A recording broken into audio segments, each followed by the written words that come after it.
Okay, this is a video comparison between three very good earphones. The Moondrop Blessing 2, which is right over here, the Mangird Tea, and the ThieAudio L3. Quick visual.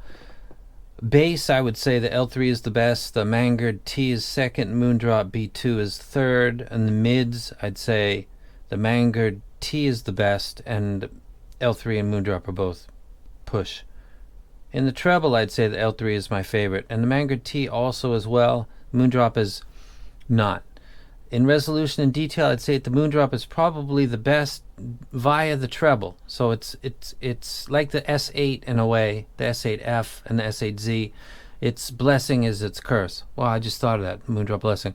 You're going to get a lot of detail, but it's at the expense of possibly not long-term listening for this listener and this library in particular. The music used, I actually did really good today. Look at that, you can see the two right there. Very slow. When I bought this thing, I was like, man, I hope it doesn't spin too fast, because that'd be fucking ridiculous, make people sick. No, you're turning your head makes people sick, bro. Not that very slow thing. Dire Straits. People have been asking me for a long time. I fucking love Sultans of Swing. It's in the review now.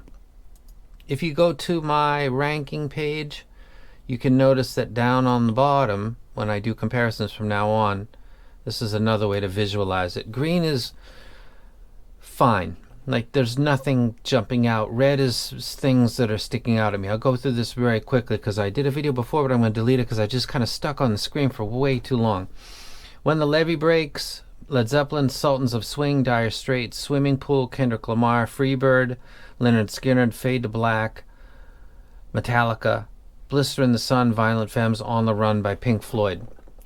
Using these tracks, there was nothing that I found to be lacking, overwhelming, nothing at all.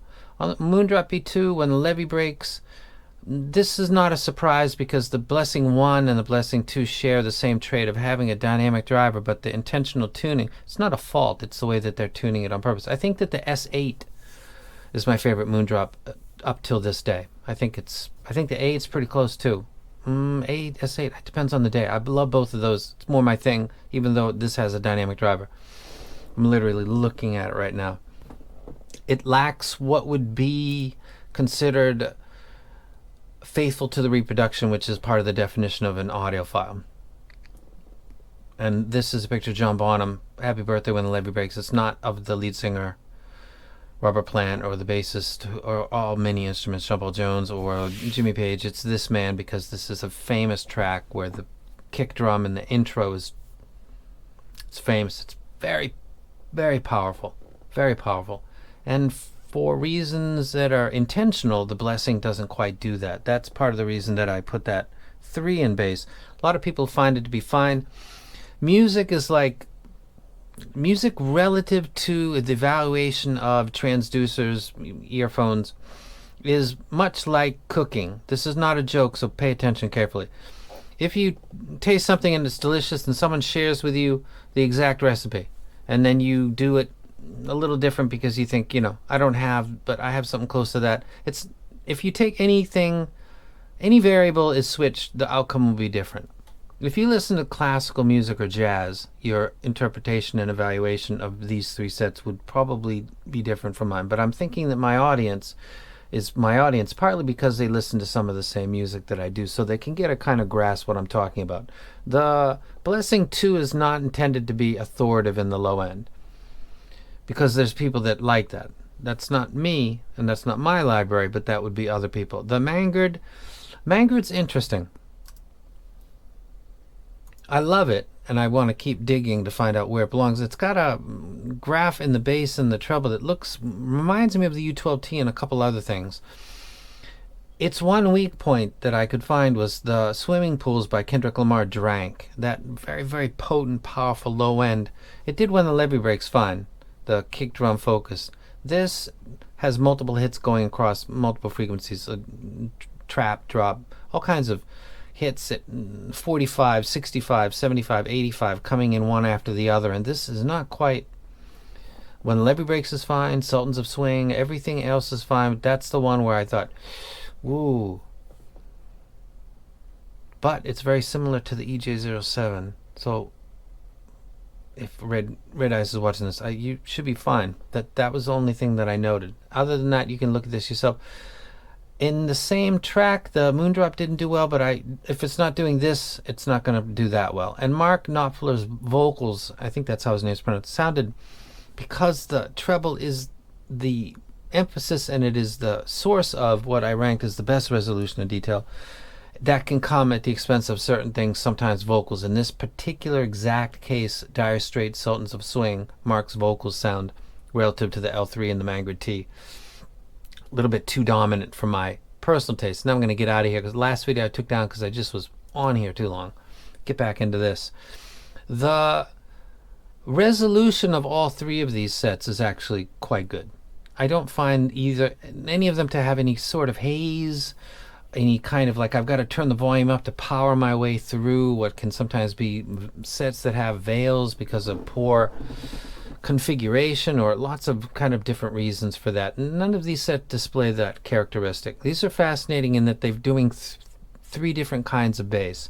The Mangird Tea is doing a sub bass and then rolling down as it goes through the mid bass. The L3 has got a bass that is matching me the best. It's proper, it's elevated, it's doing kick drum and 4-string guitar the best. The Blessing 2 has got what you'd call audiophile bass, I guess, but on a track like When the Levee Breaks, it's not doing it in the way that it's even supposed to be done. Forget being a bass lover, forget anything else. That's the way that that's the faithful reproduction that's not being faithfully reproduced because of that. But this is three different, I'm not going to put up graphs right now, put it up another time.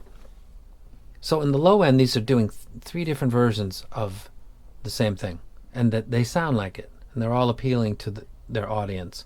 The mids are good on all three sets. That's rare to have three sets and say mids are good on all. They are. The L3 mids are great. In my opinion, the Blessing 2 is great. And the Mangird is fucking long porch flat with 7 dB gain. It's fucking nice. The L3 and the Mangird both share a rolling off treble that keeps its life all the way out to about 16 without falling down. Remember, that's an amplitude scale. It doesn't mean there's nothing there.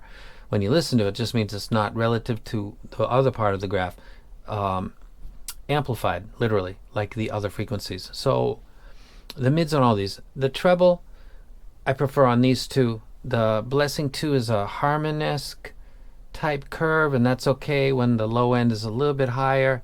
And for me, for my library, it doesn't quite do it. Mangird is still being discovered by me personally. I love it at first.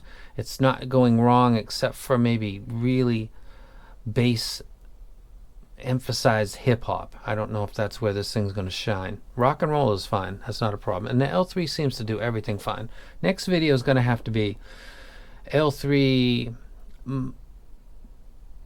maybe the Margito? What the fuck is the name?